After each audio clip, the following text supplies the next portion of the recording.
Shalom, salam sejahtera buat kita semuanya. Jumpa kembali di channel Sukacitamu ID. Mari kita mempelajari firman Tuhan buat kita saat ini dari kitab 1 Petrus pasal yang keempat ayat 12 sampai dengan ayat 19. Kita akan membacanya. Demikian pembacaan firman Tuhan. Saudara-saudara yang kekasih, janganlah kamu heran akan nyala api siksaan yang datang kepadamu sebagai ujian, seolah-olah ada sesuatu yang luar biasa terjadi atas kamu. Sebaliknya, bersukacitalah sesuai dengan bagian yang kamu dapat dalam penderitaan Kristus, supaya kamu juga boleh bergembira dan bersukacita pada waktu Ia menyatakan kemuliaannya. Berbahagialah kamu jika kamu dinista karena nama Kristus, sebab roh kemuliaan, yaitu roh Allah, ada padamu. Janganlah ada di antara kamu yang harus menderita sebagai pembunuh, atau pencuri, atau penjahat, atau pengacau. Tetapi jika ia menderita sebagai orang Kristen, maka janganlah ia malu, melainkan hendaklah ia memuliakan Allah dalam nama Kristus itu. Karena sekarang telah tiba saatnya penghakiman dimulai, dan pada rumah Allah sendiri yang harus pertama-tama dihakimi. Dan jika penghakiman itu dimulai pada kita, bagaimanakah kesudahannya dengan mereka yang tidak percaya pada Injil Allah? Dan jika orang benar hampir-hampir tidak diselamatkan, apakah yang akan terjadi dengan orang fasik dan orang berdosa? Karena itu, baiklah juga mereka yang harus menderita karena kehendak Allah menyerahkan jiwanya dengan selalu berbuat baik kepada Pencipta yang setia. Demikian pembacaan firman Tuhan. Saudara yang dikasihi oleh Tuhan, nats firman Tuhan buat kita pada saat ini adalah bisa dikatakan sebagai kelanjutan juga dari apa pembahasan kita di firman Tuhan sebelumnya dari kitab Roma pasal 8 ayat 18 sampai dengan ayat 25, bahwa di situ diterangkan bahwa ternyata di dalam kehidupan kita di dunia ini, bahwa semua turut merasakan penderitaan. Bahwa tidak hanya orang yang percaya saja, tetapi seluruh makhluk juga merasakan penderitaan akibat daripada dosa. Bahwa penderitaan itu adalah realita kehidupan yang harus kita jalani di tengah-tengah kehidupan kita ini. Sebab dunia ini telah jatuh ke dalam dosa. Dengan demikian firman Tuhan mau mengatakan kepada kita bahwa bagaimana kita untuk tetap setia, bagaimana kita untuk tetap sabar di dalam penderitaan kita menanggung apapun yang terjadi di tengah-tengah kehidupan ini.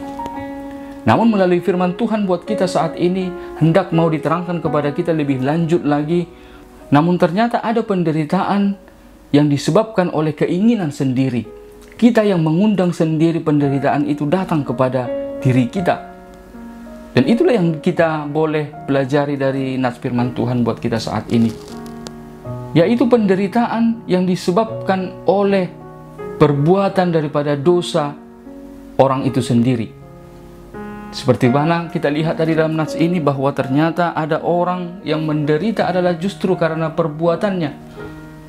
Dia membunuh, dia berzina, dia melakukan kekacauan dan lain sebagainya. Itu adalah dosa yang dia buat sendiri. Itu adalah penderitaan yang dia alami oleh karena kesalahan perbuatan dosanya sendiri. Namun melalui firman Tuhan buat kita saat ini hendak menegaskan kepada kita bagaimana jika kita harus menderita, maka jangan kita menderita oleh karena perbuatan dosa, tetapi menderitalah sebagai seorang Kristen. Menderitalah sebagai seorang pengikut Yesus yang setia. Inilah firman Tuhan yang mau kita pergumulkan melalui nats firman Tuhan buat kita saat ini. Jika kita menderita karena perbuatan dosa, maka kita sebenarnya sedang melipat gandakan penderitaan itu di tengah-tengah kehidupan kita. Sebagaimana Rasul Petrus menerangkan kepada kita di sini, jika orang benar saja merasakan betapa pahitnya penderitaan, apalagi orang fasik, apalagi orang yang berdosa, apa yang akan terjadi pada mereka? Jika kita lihat di ayat 18 dikatakan di situ, dan jika orang benar hampir-hampir tidak diselamatkan.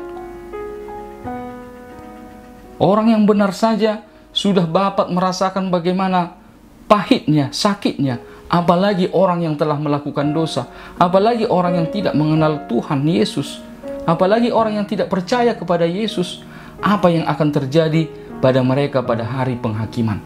Maka melalui firman Tuhan buat kita saat ini hendak mau mengajar kita, supaya kita mau belajar bagaimana kita untuk memahami setiap pergumulan hidup yang dihadapi oleh setiap orang yang beriman kepada Tuhan Yesus. Yang pertama adalah bahwa penderitaan itu adalah ujian, bukan pembinasaan.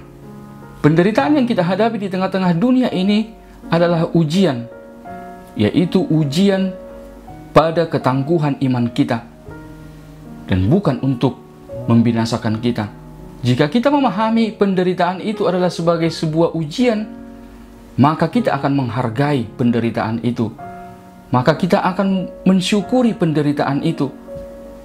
Mengapa? Sebab dengan penderitaan itu kita semakin dikuatkan di dalam iman kepada Tuhan Yesus. Kita percaya bahwa jika Tuhan mengizinkan penderitaan itu terjadi dalam kehidupan kita, maka kita juga harus percaya bahwa Tuhan pasti akan menjagai kita. Tuhan pasti akan meneguhkan kita di dalam menghadapi apapun penderitaan yang kita hadapi di tengah-tengah hidup kita ini. Di ayat 14 dikatakan, Roh Allah ada padamu, yaitu Roh Allah yang akan menguatkan kita, Roh Allah yang akan memberikan kita penghiburan, Roh Allah yang akan memberikan kita kekuatan di dalam menghadapi setiap pergumulan apapun. Jika kita percaya bahwa penderitaan itu adalah sebagai sebuah ujian, maka kita harus percaya bahwa yang namanya ujian itu memiliki batasan. Ujian itu memiliki waktu. Dan kita percaya bahwa kita dikuatkan oleh Tuhan. Kita pasti akan diberikan Tuhan penghiburan, peneguhan untuk menghadapi setiap penderitaan yang kita hadapi. Yang kedua adalah menerima penderitaan itu sebagai penghayatan pada pengorbanan Kristus. Melalui nas ini tadi dikatakan bahwa melalui penderitaan itu kita dilayakkan untuk berbahagia. Mengapa dikatakan di dalam penderitaan itu kita justru bersuka cita, kita justru berbahagia?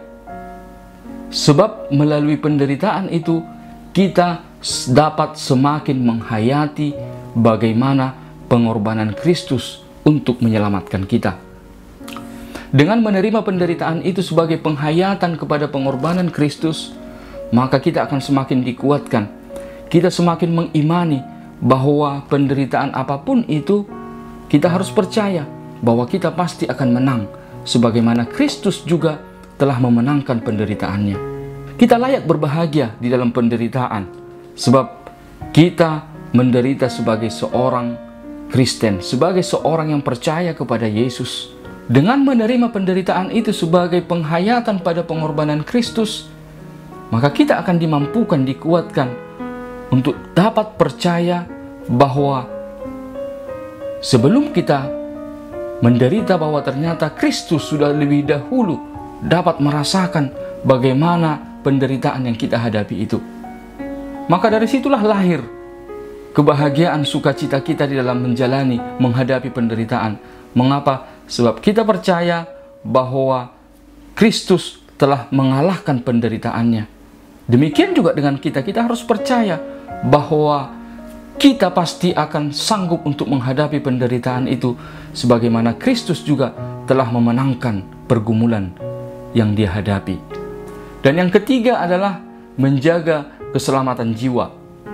Seperti apapun penderitaan kita di dalam kehidupan dunia ini, satu hal yang harus kita ingat bahwa tubuh kita yang fana ini pada saatnya akan kembali menjadi tanah. Tetapi jiwa kita itu akan kembali kepada Tuhan, kepada pemiliknya. Maka jangan pernah kita untuk mengorbankan keselamatan jiwa kita hanya untuk mencari keselamatan tubuh kita yang fana ini. Padahal penderitaan di dunia ini pun sebenarnya Tuhan izinkan tidaklah melampaui kekuatan kita, namun hanya sebatas ujian yang pasti bisa kita hadapi. Maka selama kita hidup, tetaplah menyerahkan jiwa kita kepada Tuhan, tetap mempercayakan keselamatan jiwa kita kepada Tuhan, seperti doa Tuhan Yesus di kayu salib. Ya Bapa, ke dalam tangan-Mu kuserahkan nyawaku. Demikian firman Tuhan buat kita. Tuhan Yesus memberkati.